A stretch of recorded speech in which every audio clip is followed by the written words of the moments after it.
Hi! This is Mardy once again and welcome to my channel.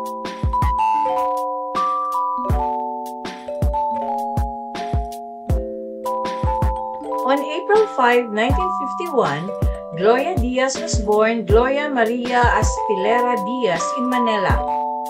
Her rise to fame began at tender age of 18 when she captured the prestigious title of Miss Universe 1969, marking her as the first Filipino to ever win the crown.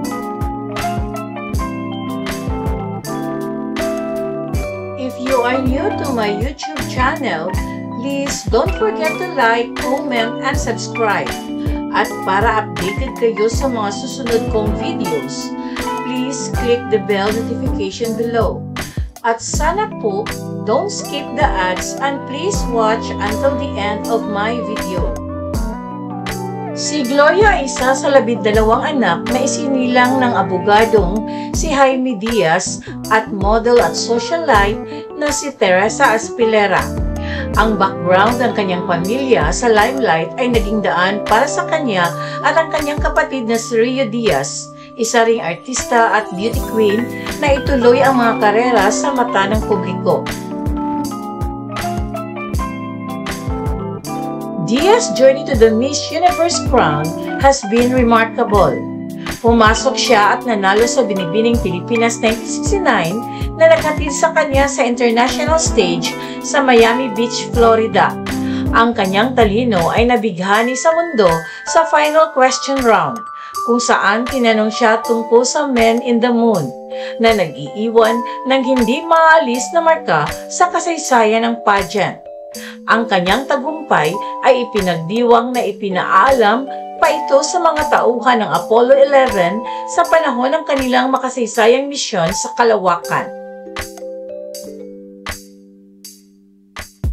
During her reign, si Gloria ay naglakbay ng malawakan na nagsusulong ng mga advokasya ng Miss Universe organization and made numerous public and televised appearances in the United States.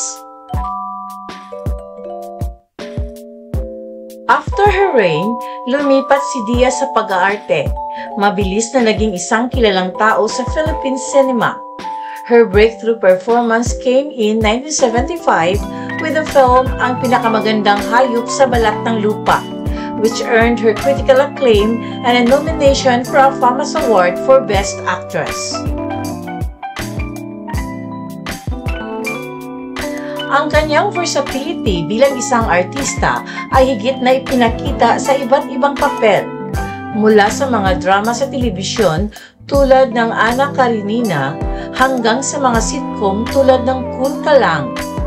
Noong 1998, ginampanan niya si Doña Teodora Alonso sa biopic na pelikulang Jose Rizal, isang papel na nagwagi sa kanya ng Best Supporting Actress Award sa Metro Manila Film Festival.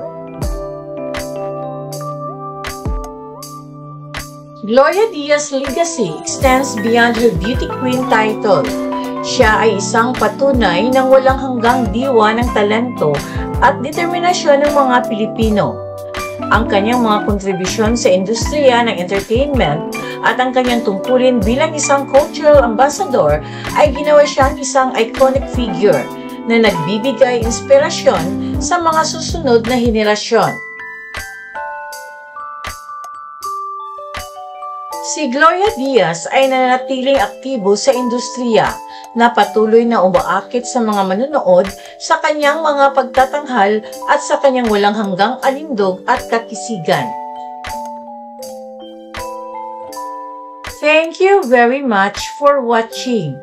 And according to Khalil Gibran, beauty is not in the face. Beauty is a light in the heart. Shout out and thanks to the comment of Stupor Men and Anonymous Emo Girl. Maraming salamat po.